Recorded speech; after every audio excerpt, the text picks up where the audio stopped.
உள்ளம் உதிக்கும் உறுதி அளிக்கும் கள்ளம் கபடெல்லாம் அகற்றும். உள்ளம் உதிக்கும் உறுதி அளிக்கும் கள்ளம் கபடெல்லாம் அகற்றும். கடிந்து கொள்ளும் கரைகள் போக்கும் கனமடைய வழி நடத்தும் சத்திய வேதம் பக்தரின் கீதம் சுத்தர்கள் போகும் பாதையின் தீபம் உத்தம மார்க்கம் காட்டும் சத்திய வேதம். வானத்திலும் பூமியிலும் சகல அதிகாரமும் பெற்ற இயேசு கிறிஸ்து எனும் இனிய நாமத்தினாலே இன்றைக்கு என்னோடு கூட வேத காரியங்களில் பங்கு கொள்ளவும் கர்த்தருடைய சமூகத்தை நோக்கி பார்க்கவும் ஒருமனப்பட்டிருக்கிற தேவ ஜனங்கள் எல்லோரையும் நான் மனமாற வரவேற்கிறேன், வாழ்த்துகிறேன். காலங்கள் கடந்து போகிற ஒரு தன்மையை நாம் எப்பொழுதும் உணர்ந்து அவைகளை நம்முடைய சிந்தையில வைத்திருக்க வேண்டிய கட்டாயத்தின் நாளில் நிற்கிறோம். ஆதி காலங்களில் எப்படியெல்லாம் தேவனுடைய பிள்ளைகள் வளர்ந்தார்கள் என்பதை நாம் அறிய முடியும். இன்றைக்கு இருக்கிற வளர்ச்சி என்பது அவ்வளவு பெரிய சூழ்நிலையில் அமையாமல் போனால் நம்மால் முடிந்த வரைக்கும் வேதம் சொல்லுகிறது, ஆதி காலங்களில் அப்போஸ்தலனாகிய யோவான் வெளிப்படுத்தின விசேஷத்தில் எழுதியிருந்த அந்த வார்த்தையை இன்றைக்கு நம்முடைய நடுவிலே கொண்டு அதற்கேற்றது போல வாழ தொடங்குவது, அதற்கேற்றது போல நம்மை அமைத்துக் கொள்வது தேவனுடைய நோக்கம் என்று நான் விசுவாசிக்கிறேன். காரணம், பரிசுத்தமாகிறவன் இன்னும் பரிசுத்தமாகட்டும், நீதி செய்கிறவன் இன்னும் நீதி செய்யட்டும். இப்படிப்பட்ட அந்த வார்த்தைகளின்படியே இன்னும் இன்னும் இன்னும் கொஞ்சம் மேலே என்கிற ஒரு பரிசுத்தத்தின் தன்மையை நாம் அடைய வேண்டிய கட்டாயத்தில் நிற்கிறோம். காரணம், அவர் தாம் சொன்னபடியே வருகிற நாள் சமீபம் என்று அறிந்திருக்கிறோம். கால சூழ்நிலைகள், மாற்றங்கள், மனிதனுடைய போக்குகள், மனிதனுடைய சூழ்நிலைகள், இவைகளை எல்லாம் நாம் எண்ணி பார்க்கும் பொழுது நிச்சயமாகவே வருகை சமீபம் என்பதை நாம் அறிந்திருப்பதால் அவருடைய வருகைக்கு ஏற்றது போல நம்முடைய அனுபவங்களை இன்னும் பரிசுத்தப்படுத்தி வாழ வேண்டிய நிலையில் நிற்கிறோம். கோபப்படுவதாலும் வருத்தப்படுவதாலும் அல்லது வேத வசனத்தை சொல்லும் பொழுது மன சங்கடம் ஏற்படுகிறது அவசியம்தான். காரணம் என்னவென்றால், சில நேரத்தில் இந்த வேதம் நம்மை உணர்த்துகிறதாக, நம்மை போதிக்கிறதாக, நம்மை கடிந்து கொள்கிறதாக இருக்கிறது என்பதை நாம் முதலாவது தெரிந்து கொள்ள வேண்டாம். இப்படி போதிக்கும் பொழுதும் கடிந்து கொள்ளும் பொழுதும் அல்லது வேத வசனம் நம்மோடு இடைப்பட்டு நம்மை உணர்த்தும் பொழுதும் சில சந்தர்ப்பங்களில் நமக்கு அருமையானவைகளை நாம் இழக்க வேண்டியது வருகிற நிலை வந்தாலும் கோபம் கொள்ளாமல் அவைகளை நாம் சிந்தித்து கர்த்தருடைய சமூகத்தில் நின்றால்தான் தேவராஜ்யத்தை நாம் பெற முடியும். நான் ஏன் கிறிஸ்தவனாய் வாழ்கிறேன், நான் ஏன் கிறிஸ்துவுக்காக வாழ்கிறேன், அல்லது நான் ஏன் ஆண்டவரை ஏற்றுக்கொண்டு அவருக்கு பிள்ளையா இருக்க வேண்டும் என்கிற ஒரு உணர்வோடு வாழ்கிறேன். என்னுடைய ஆத்துமா அழியாதது என்பதை நாம் எல்லாரும் அறிந்திருக்கிறோம். அடுத்த பிறவி இல்லை, ஒரே ஒரு தரம் மரிப்பதும் பின்பு நியாயத்தில் படைவதும் மனுஷனுக்கு நியமிக்கப்பட்டது என்று எபிரேயர் 7:29 எழுதியிருக்கிற அந்த வார்த்தையின்படியே இந்த பிறப்பும் இறப்பும் முற்றிலுமாய் கர்த்தருடைய சமூகத்தில் நமக்கு அடங்கி இருக்கிற ஒன்றாகும். ஆகவே நமக்கு அடுத்த ஒரு காரியம் நியாயத்தீர்ப்பு. நியாயத்தீர்ப்புக்கு பின்பு நமக்கு கிடைக்க போகிறது நம்முடைய ஆத்மாவின் பலன். ஆத்மாவின் பலன், ஆத்மா எங்கே, தேவராஜ்யமா அல்லது நரகத்தின் வேதனையா என்பதை இப்பொழுதே நாம் நிதானித்து அறியாமல் போனால் கடைசி நேரத்தில் நம்முடைய அங்கலாய்ப்பு ஒரு காரியத்திற்கு உதவாது என்பதை நாம் முதலாவது தெரிந்து கொள்ள அவசியப்பட்டவர்களாய் நிற்கிறோம். கடைசி நேரம் அங்கலாய்க்கவும், துக்கப்படவும், வேதனை அடையவும், சஞ்சலப்படவும், புலம்பவும், அல்லது கடைசி நேரத்தில் இயேசுவின் ரத்தம் ஜெயம் என்று சொல்லவும், இயேசுவின் வல்லமை ஜெயம், வல்லமை உண்டு, வல்லமை உண்டு என்று சொல்லிக்கொண்டே நாம் அப்படியே பலனற்றவர்களாய் மாறுவதை தவிர வேறொரு மார்க்கம் நமக்கு இல்லை என்பதை நாம் முதலாவது அறிந்து கொள்வோமானால் சத்திய வேதம் நமக்கு தெளிவாய் விளங்கும். நான் இப்பொழுது நம்ம வாசிக்கிற ஒரு வேத பாகத்தை நம்முடைய நினைவிற்கு கொண்டு வருவோம். எரேமியா 31:20 ஒரு நேர்த்தியான வேத வசனத்தை நாம் வாசிக்கலாம். அங்கு எப்ராயிம் என்று சொல்லுகிற ஒரு அருமையான கர்த்தருடைய மனுஷனை குறித்து எழுதின வார்த்தையை நாம் அறிவோம். எப்ராயிம் எனக்கு அருமையான மகன், எனக்கு அருமையான மகன், நான் அவனை நேசிக்கிறேன். யார் என்று தெரியும். நாம் அவைகளை எல்லாம் விளக்கிக் கொண்டிருக்க வேண்டிய சந்தர்ப்பங்கள் இல்லை. யோசேப்பினுடைய குமாரர்களில் மனேசே, எப்ராயிம் என்று சொல்லுகிற 2 அருமையான கர்த்தருடைய பிள்ளைகள். அதில் எப்ராயிம் மேல் ஏன் இவ்வளவு தேவன் வைராக்கியம் கொண்டார், ஏன் இவ்வளவு பாசம் வைத்தார் என்று சொல்ல முடியவில்லை. அதில் விசேஷங்கள் உண்டு. ஆனால் இன்றைக்கு நான் வேதத்தில் வாசிக்கும் பொழுது அவன் எனக்கு அருமையானவன் என்று சொன்னார். அது மாத்திரமல்ல, ஓசியா 11ஆம் அதிகாரம் 3வது வசனத்தில் அவனை கரம் பிடித்து நான் நடத்தினேன் என்று சொன்னார். 11ஆம் அதிகாரம் 8வது வசனத்தில் அவனை எப்படி நான் கைவிடுவேன் என்று சொன்னார். அவனுடைய அனுபவங்கள், அவரை குறித்து தேவன் வைத்திருக்கிற அந்த திட்டங்களை எண்ணும் பொழுது ஆச்சரியமானவைகளாகத்தான் இருக்கிறது. ஆனால் வேதத்தில் எழுதியிருக்கிற வார்த்தை நான் வாசிக்கும் பொழுது இந்த சகோதரன் எப்படிப்பட்ட ஒரு மனிதனாய் இருந்தார் என்று ஒரு நிமிஷம் நாம் யோசிக்க தொடங்கினால், இவன் மேலும் தேவன் இவ்வளவு அன்பு வைத்திருந்தாரா, இவனையும் தேவன் இவ்வளவு நேசித்தாரா என்று சிந்திக்க தோன்றும். ஓசியா 10ஆம் அதிகாரம் 2வது வசனத்தில் நீங்கள் வாசித்து பாருங்கள். இருதயமே என்னை விட்டு பிரிந்திருக்கிறது என்று சொன்னார். அவன் மாம்சம் அவரோடு, அவன் மாம்சம் அவருக்குள்ளாக, அவன் மாம்சம் வார்த்தையினாலே தேவன், வார்த்தையினாலே ஆண்டவர், வார்த்தையினாலே இயேசு, வார்த்தையினாலே ஸ்தோத்திரம், வார்த்தையினாலே பிரைஸ் தி லார்ட், வார்த்தையினாலே அல்லேலூயா, வார்த்தையினாலே கோஷம், வார்த்தையினாலே என்ன வேண்டுமானாலும் செய்து கொண்டிருக்கிறான். ஆனால் வேதம் அவனை குறித்து சொல்லுகிறது, அவன் இருதயம் பிரிக்கப்பட்டிருக்கிறது. என் இருதயத்தோடு அவன் இருதயம் இல்லை, அவன் இருதயம் பிரிக்கப்பட்டதா இருக்கிறது என்று சொன்னார். இங்கு நாம் ஒவ்வொரு காரியமாய் எல்லா வேத புஸ்தகத்தில் எழுதி நீங்கள் ஓசியா முழுவதும் வாசிப்பீர்களானால், எப்ராயிமை குறித்து எழுதின வார்த்தைகள் ரொம்ப வித்தியாசமானவைகள்.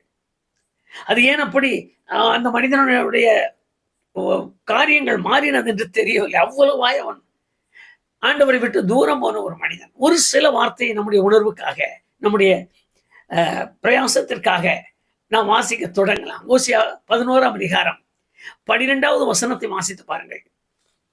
பொய்களினாலே அவரை சூழ்ந்திருந்தான் என்று எழுதியிருக்கிறது. அவன் மனம் வருவதெல்லாம் போய், அவன் சோத்திரம் போடுகிறதெல்லாம் போய், அவன் பாடுகிறதெல்லாம் போய். அப்படியே கொஞ்சம் யோசிங்க. யாருக்காக, யாரை சூழ்ந்திருக்கிறான்? தேவனை சூழ்ந்திருக்கிறான், ஆண்டவரை சூழ்ந்திருக்கிறான். ஆனால் ஆண்டவரை சூழ்ந்திருக்கிறவனுடைய நிலை என்ன? பொய். ஆண்டவரை நம்பி இருக்கிறேன் என்று சொல்லுகிறான், பொய். ஆண்டவரோடு கூட இருக்கிறேன் என்று சொல்லுகிறான், பொய். அது ஏன் பொய் என்றால் அதனுடைய அர்த்தம் வித்தியாசமானது. அவருடைய கற்பனைக்கு கீழ்ப்படியாமல், அவருடைய வார்த்தைக்கு கீழ்ப்படியாமல், அவருடைய வார்த்தையை முற்றிலுமாய் அங்கீகரிக்காமல் வாழ்கிற கிறிஸ்தவம் பொய் என்பதுதான் அதனுடைய அர்த்தம். கை கொள்ள வேண்டும், கற்பனைக்கு கீழ்ப்படிய வேண்டும், கற்பனையின்படி தன்னை நடைமுறைக்கு கொண்டு வர வேண்டும். இந்த 3 காரியங்களிலும் ஒரு மனிதன் தவறுதலாக இருப்பானால், அவன் ஜெபிக்கிறதோ, பாடுகிறதோ, அவன் பேசுகிறதோ, அவன் துதிக்கிறதோ எல்லாமே பொய்யான ஒன்று.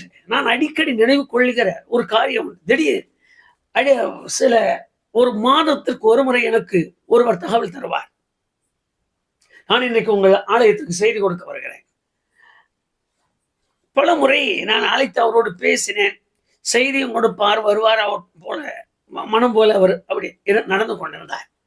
ஒரு நாள் அதிகமாக என்னை கொஞ்சம் தொந்தரவு செய்ய ஆரம்பித்தார். வருகிறேன், நான் கொஞ்சம் முடிந்த வரைக்கும் அவரை தவிர்க்க வேண்டும் என்று தீர்மானித்தேன். அந்த சமயத்தில் அவர் எனக்கு சொன்னார், நான் கட்டாயமா இன்னைக்கு வந்துடுறேன்னு சொல்லி, ஐயா தயவு செய்தி வரவே வேண்டாம்னு சொல்லிட்டேன். அதனுடைய காரியம் வித்தியாசமா இருக்கும். நான் முதல்ல அவர்கிட்ட கேட்டது, தண்ணியில மொழி ஞானசானம் எடுத்துட்டீங்களான்னு கேட்டேன். அவர் சொன்ன வார்த்தை, நான் குழந்தையா இருக்கும் பொழுது எனக்கு கொடுத்து விட்டார்கள், இப்ப எனக்கு அது தேவையில்லை என்று சொன்னார். நீங்க கொஞ்சம் அப்படி யோசித்து பாருங்க. வேத வசனத்திலே ஒரு பெந்தகோஸ்தே பிரசங்கமோ அல்லது ஒரு சபையை சார்ந்த அல்லது ஒரு குழுவை சார்ந்த ஒரு பிரசங்கமோ அல்ல.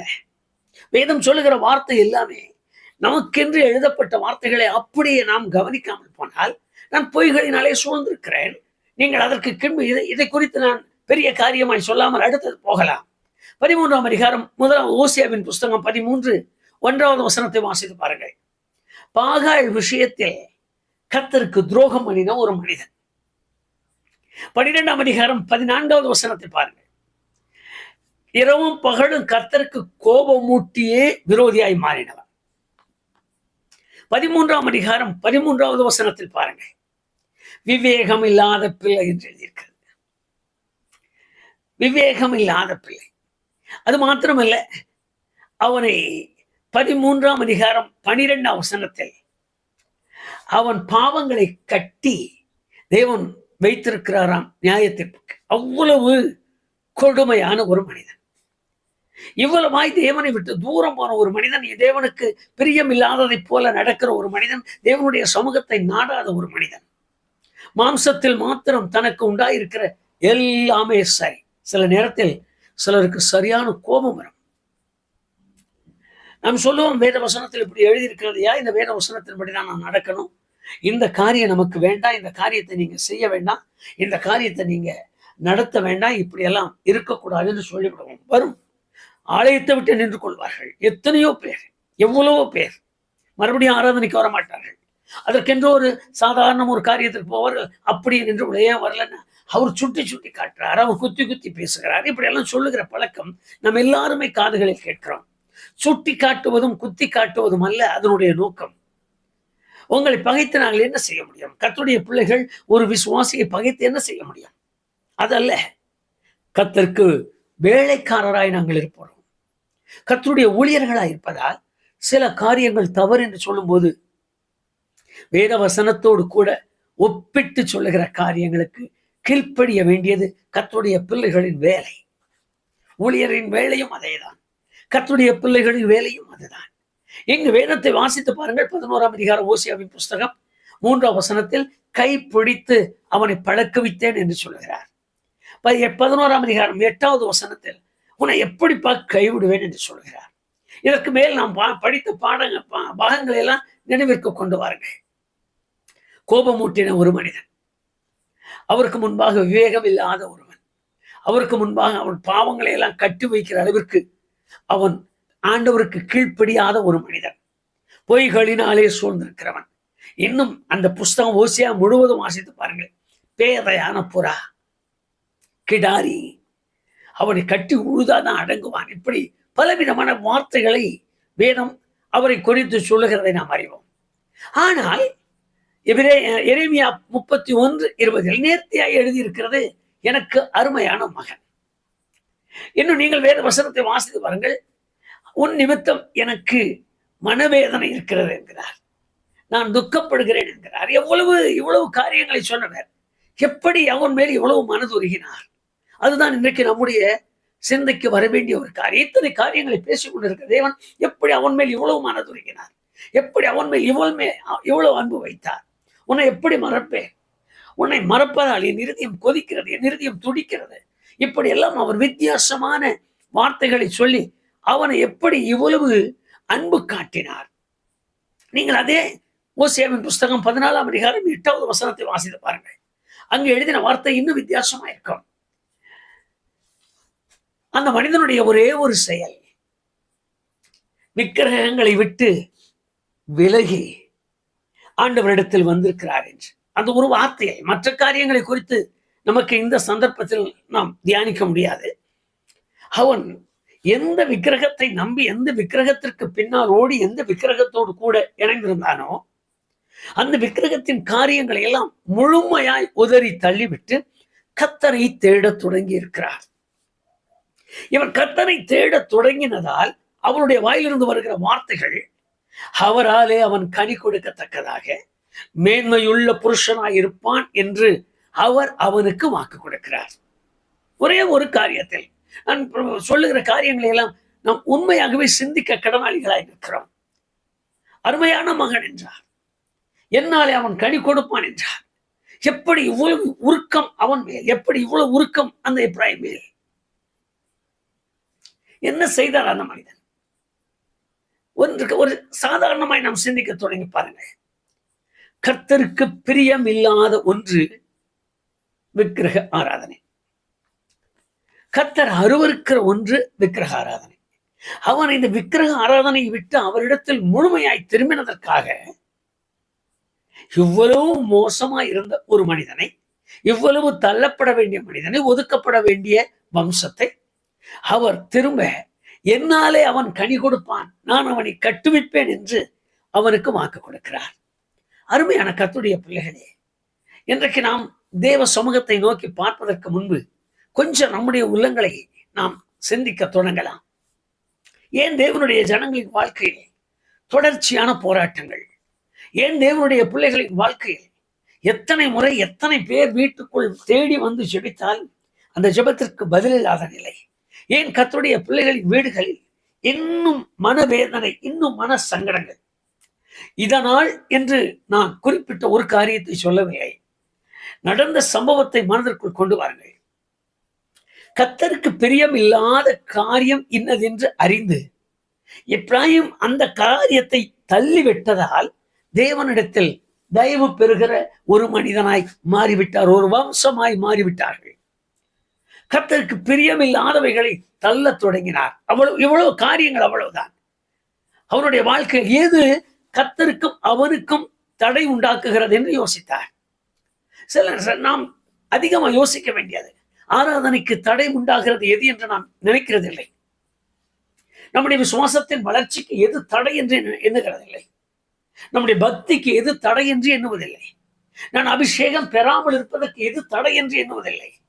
நான் ஏன் இன்னும் அபிஷேகம் பெறாமல், நான் ஏன் இன்னும் ஞானஸ்நானம் பெறாமல் இருக்கிறேன், நான் ஞானஸ்நானம் பெறாமல் இருப்பதற்கு என்ன தடை?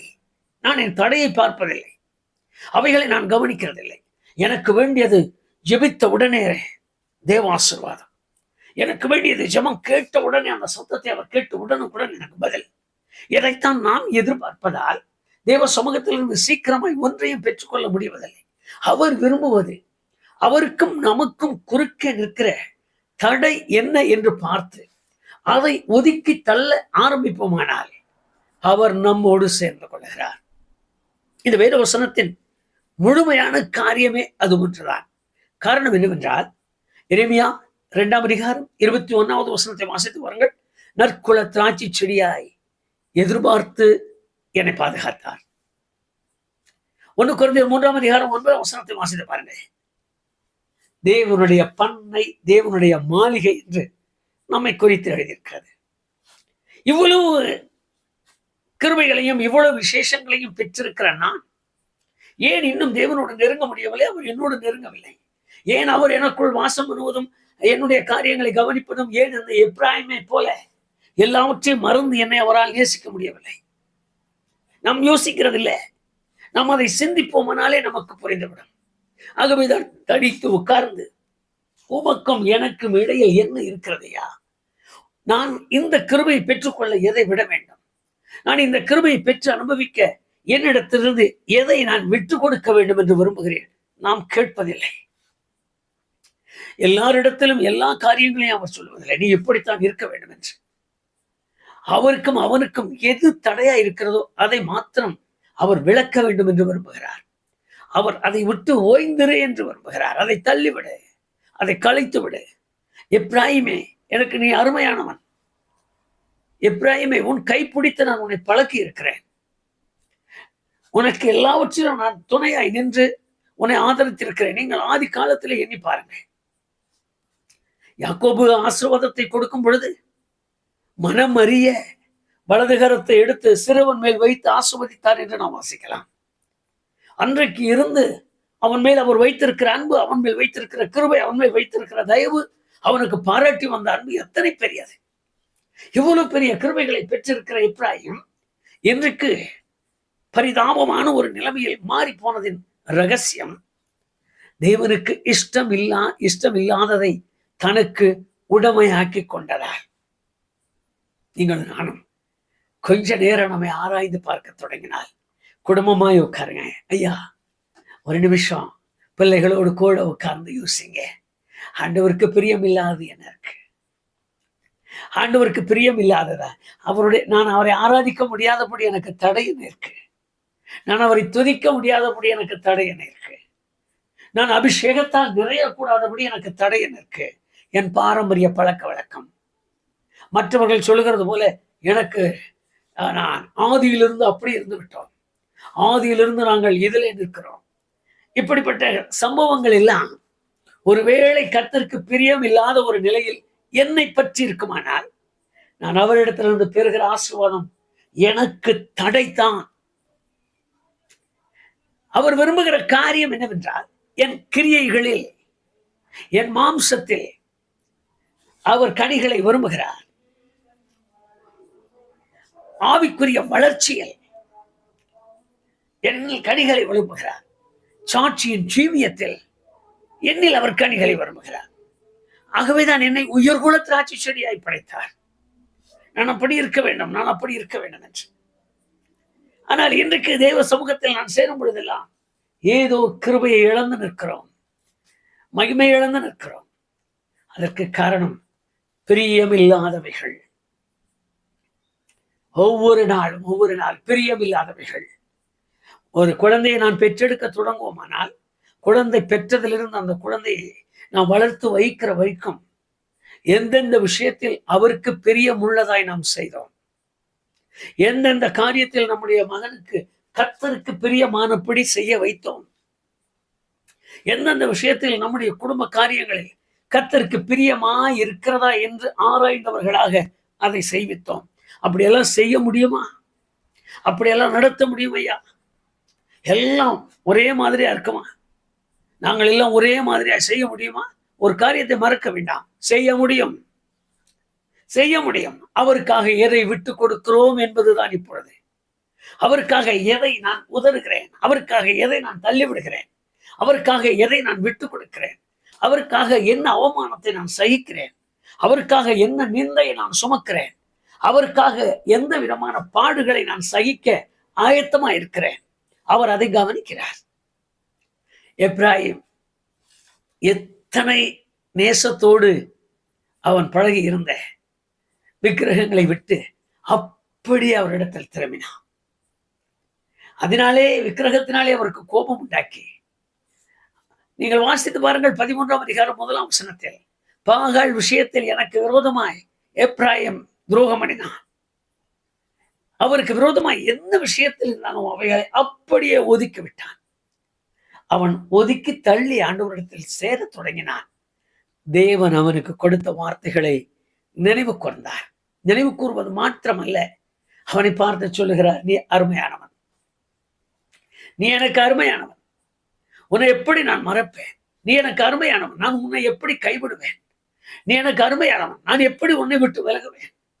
உன்னை தீதாய் சொன்ன நேரத்திலிருந்து எனக்கு இதயம் துடிக்கிறது, என்னுடைய மனசு ஒரு மாதிரியா இருக்கப்பா. அவரே புலம்புகிறார். இன்றைக்கு உங்களையும் என்னையும் குறித்து தேவன் இப்படிப்பட்ட வார்த்தைகளை சொல்லி அவர் நினைவு கூறுவாரா? ஒரே ஒரு முறை சிந்திப்போமானாலே நமக்கு இவைகள் வெளிப்படும். ஒரு முறை சிந்திக்க ஆரம்பித்தால் போதும். அருமையான கர்த்தருடைய பிள்ளையே, தேவ சமூகத்தில் இருக்கிற நாம் ஆண்டவருக்காக உலக பழக்க வழக்கங்கள், மாம்சத்துக்குரிய இச்சைகள், மாம்சத்தில் உண்டாயிருக்கிற போராட்டமான நிலைமைகள், நம்மோடு கூட ஆண்டவரை விட்டு பின்வாங்க பண்ணுகிற உறவுகள், ஆண்டவரை விட்டு பின்வாங்க பண்ணுகிற பழக்க வழக்கங்கள், ஆண்டவரை விட்டு பின்வாங்க பண்ணுகிற நம்முடைய பாரம்பரிய காரியங்கள். நான் சொல்லுகிற காரியங்களை சற்று உங்கள் நினைவுக்குள் கொண்டு வாருங்கள்.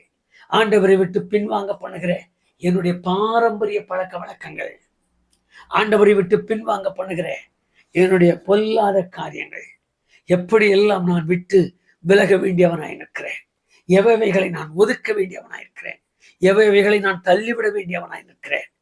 இப்படிப்பட்ட காரியங்களை எல்லாம் உற்று பார்த்து இன்றைக்கு அவரோடு ஒரு நல்ல ஒப்பந்தம் செய்வோமானால், எப்ராயிமை ஆசுவைத்த தேவன், எப்ராயிமை நேசித்த தேவன் நம்மையும் நேசிப்பார். எவ்வளவு மோசமான நிலைமை, அவனுடைய பாவங்களை நான் கட்டி வைத்திருக்கிறேன். நீங்கள் அதற்கு பின்பு அந்த ஓசியா புஸ்தகத்தில் வாசித்து பாருங்கள், அவனுடைய நிலைமைகள் எவ்வளவு என்று. எல்லாமே குறைவு, எல்லாமே பாவம். பேதையான புறா, பிரசவிப்பதற்கு நேரம் இருக்க காத்திருக்காமல் வெளியே வந்தவன், அவனை குறித்து அவ்வளவெல்லாம் எழுதியிருக்கு. அப்படிப்பட்ட எழுதின ஒருவனைத்தான் அவராலே கனி கொடுக்கத்தக்கதாக நிலைப்படுத்துகிற தேவன். இன்றைக்கு நம்முடைய வாழ்க்கையிலும் அந்த அற்புதங்களை, அடையாளங்களை செய்ய அவரால் முடியும்.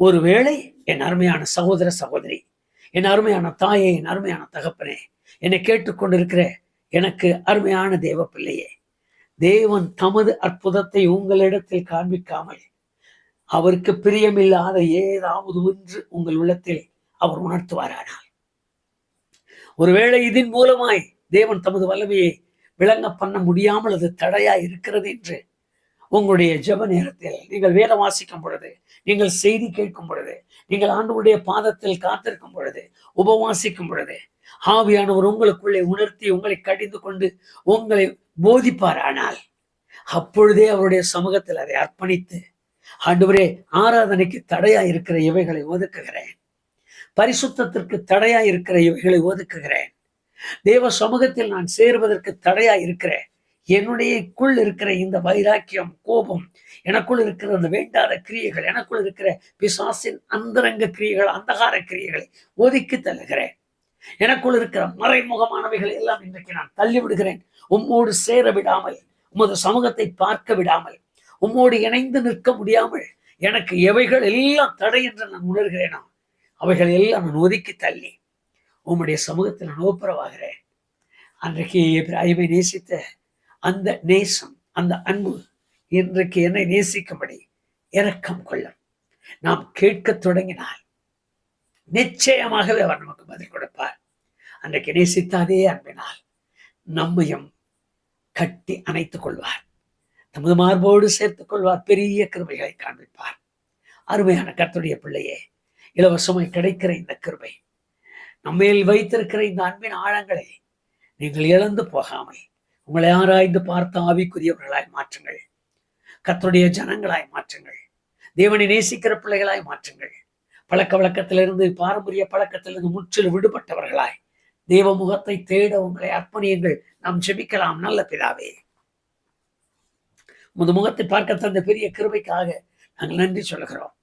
இன்றைக்கு முற்றிலும் பாவியாகவே எழுதப்பட்ட ஒரு மனிதனை நாங்கள் வாசித்தோம்.